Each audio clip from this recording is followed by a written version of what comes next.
So, what are my thoughts on woo, Blink-182's California?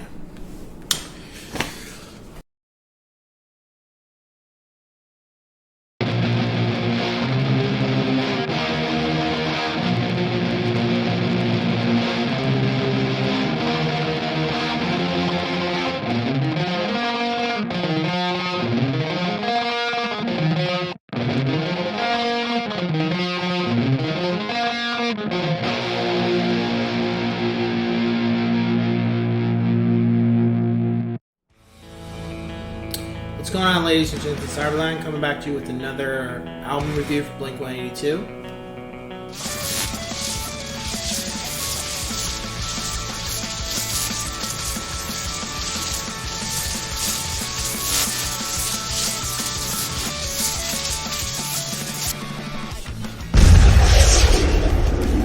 California.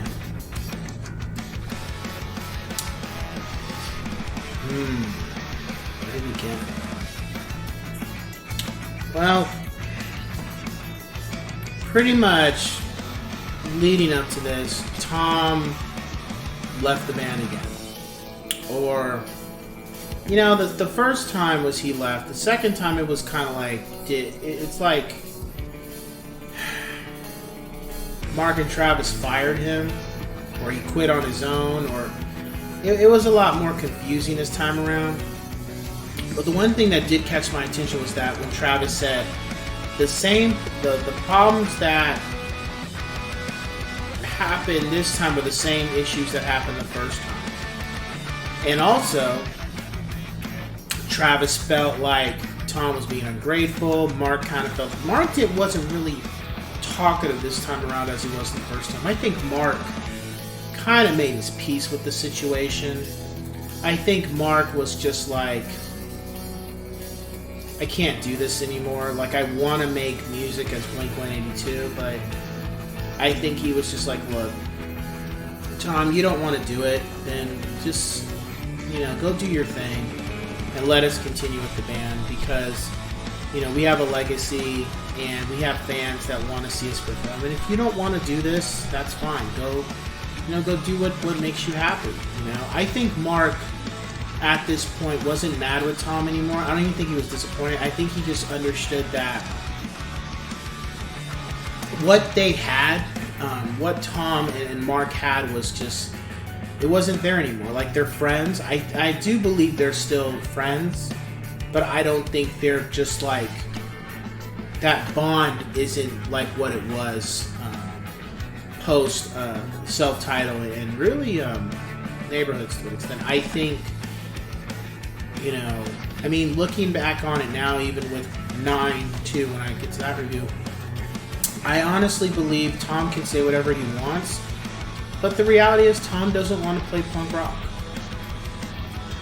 He wants to play Angels and Airwaves. He has full control over it. That's what he wants to do. He wants to do this space, echoey rock music, and he's entitled to that. It's his life. He has the right to do what he wants to do, and he doesn't want to play Blink music. He'll play a couple songs here and there, but he doesn't want to play that type of music. And I really think the problem with Tom is that there's nothing wrong with doing Angels and Airwaves, but you guys, like, Blink should just do music like self-titled, like do the maturity of that and continue to improve at that. But that, obviously, I guess that's just not good enough. And the Neighborhoods, come to find out that Tom really just phoned in his stuff. He really wasn't he didn't really take it that seriously. He didn't really listen to the mixing of it. He was just kind of like, whatever.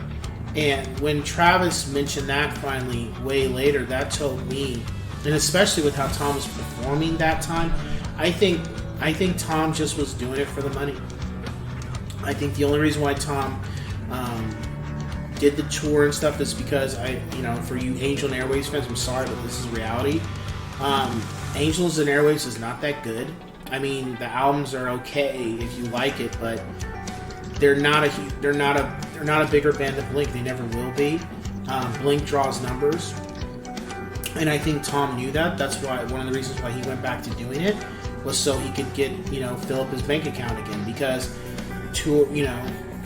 recording albums costs money. Having to pay band members and stuff, having to split money, it costs. And I think Angels and Airwaves was not being a full profit like what Blink was. And I think Tom did like the idea of hanging out with Mark and Travis again. But the reality is, he doesn't want to play that music. He's not willing to compromise. He's done Angels and Airwaves for so long. He's released before California, I think he had already released 5 albums with Angels and Airwaves or 4 albums or whatever. It was at least more than 3. That he's not willing to. He wants to fully control the band.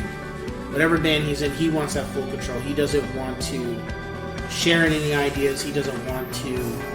He'll take things under consideration, but he wants to make the final decision on everything. And that's fine, but at the same time, it's like, dude, understand what comes with that too, because your albums are they're not that good. And for people listening to this, like, well, Angels and Airwaves, I'm like, hate to break it to you, but if you go back, and the only Angels and Airwaves album I owned that I purchased was the first one, because most of that music was done during Blink. AKA, for what Mark said about it, those were tracks that were being worked on, but they were meant to be for a Blink album, and Tom changed some of it. How much he changed, I don't know.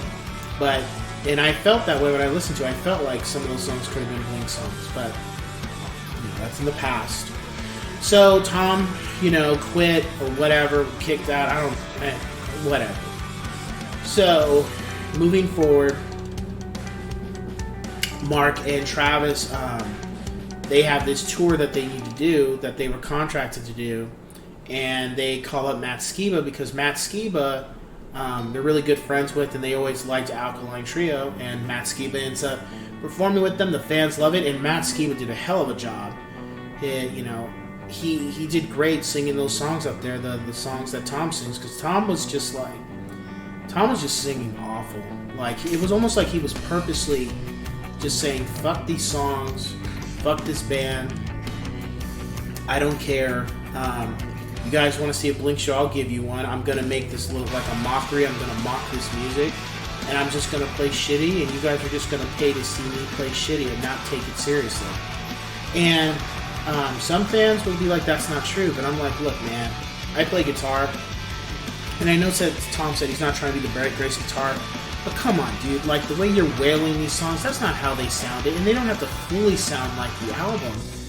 But it just came off like you don't really care. And, when people are paying to see you perform, I'm not saying you should be jumping all over the place, but come on, dude. It just, and I'm surprised nobody wanted to step up and try to say, we want our money back or something, but, whatever.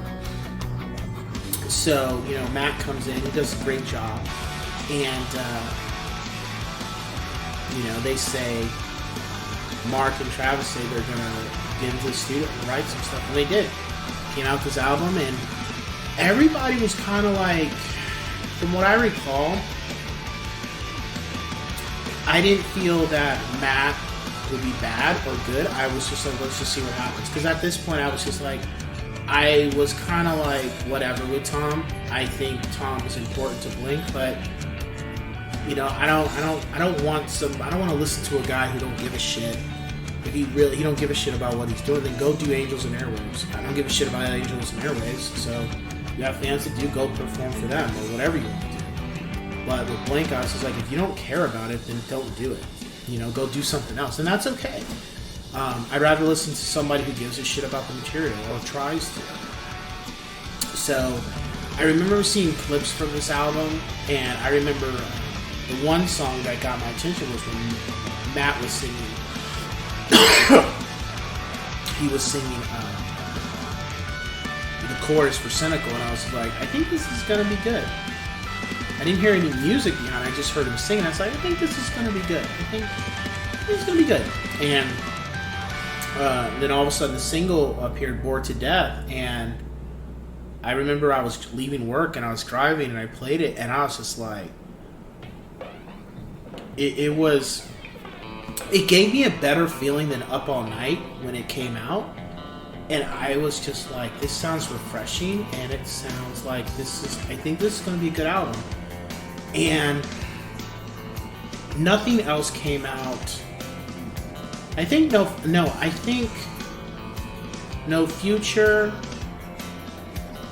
and I forgot the other song that they released that you could hear on YouTube. She's Out of My Mind, Out of Her Mind didn't come out yet. But I know I heard No Future I heard No Future and Bored to Death before the album dropped. I do remember that. So album drops. Of course, I had it beforehand, and right when I heard Cynical, I knew that was the song where Matt sings the What's the Point of Saying Sorry. I was like, oh, and I was excited. I was really, really happy. And, you know, there was some songs I just felt like, this album was playing it safe for them just because it's new with Matt. And Matt did fine. But it just felt like there was a lot of playing it safe. There's people who didn't like the album. That's fine. I liked it. I give it a 4 out of 5 yes sirs.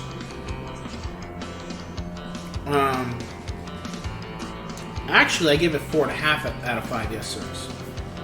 And the reason being,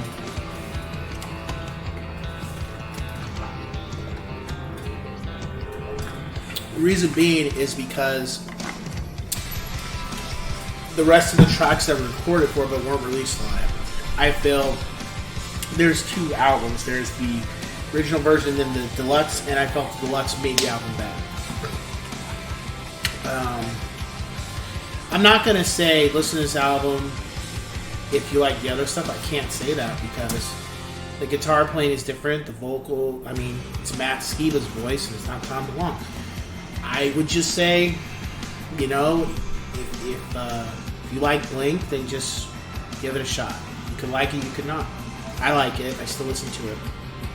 I mean, you know, and I'll get to this when I talk about 9, but, you know, anyway. Yeah, my top 5 tracks are Cynical, Wildfire, what else?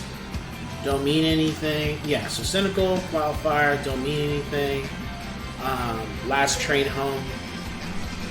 And then I would say, I'll say Bored to Death.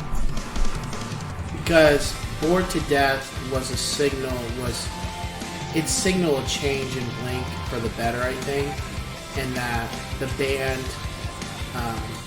they want to continue to write music. Now, whether you like the music or not, that's your choice. But it just seemed like they were in a better place to continue on since, you know, Tom just doesn't want to do this type of music. He doesn't want to write this. At least it's coming out that way. So, you know.